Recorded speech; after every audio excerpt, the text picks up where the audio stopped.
Thank you, Speaker. Over the weekend, I spoke to James. Like 75% of all Australians, he prefers card over cash to pay for things. Like many, he made the transition away from cash during the pandemic. At our local pub, he bought a burger and a few beers. And in a few hours, he'd spent 85 cents on surcharges. James reckoned he spends over $200 a year on these fees. That's money he's earned, money he saved, and money he forgoes just so he can pay for things. With 75% of all Australians using digital payments at the checkout, James is not alone.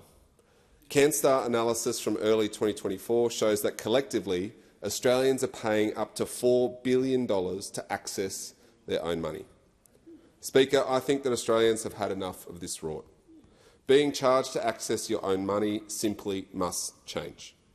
Card providers, merchant and technology providers and the banks are having a laugh, scraping $4 billion off our bank accounts to provide an essential service that costs less to operate and maintain than its fee-free, non-digital alternative. Now, Speaker, I just want to make it very clear that as a former small business owner, I do not begrudge any small business for passing on these exorbitant fees. The business I used to own and run paid over $1,000 a month to accept digital payments.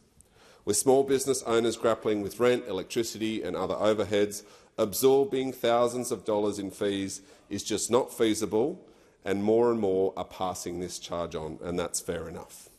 But I think that Australians have now begun to ask themselves, why are we even being charged these fees at all?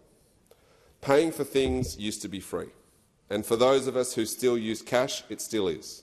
Cash should always be an option for those who use it, and it should always be free to use. But, Speaker, we're in 2024, and we have this upside-down system where we are being slugged $4 billion a year to use the easiest, safest and most efficient way to pay. During the pandemic, we were all asked to stop using cash, and many of us, me included, make that habit stick. I don't carry cash on me now, and nearly exclusively use my digital wallet. It's safe, and it costs banks and businesses a fraction of what cash would cost to administer. Yet perversely, consumers are being charged to use the cheapest form of payment, and quite frankly, that does my head in. As I've delved deeper into this, Speaker, I've found that other countries have fee-free digital payments in the field. But here in Australia, it's not something that's offered through our merchant or software providers. And the most scandalous thing about this all is that fee-free payment technology exists in Australia today. The National Payments Platform, owned by banks and big retailers and the RBA, currently provides fee-free bank-to-bank fund transfers in an instant, be it through OSCO, PayID, scanning a QR code, or new rules to open up the Apple or Google wallets. Unlocking the potential of the National Payments Platform is the answer to this $4 billion nightmare. But you have to ask yourself, Speaker, why isn't it that small businesses are being offered this solution right now? You see, for every card issued by banks, the card providers pay them a commission.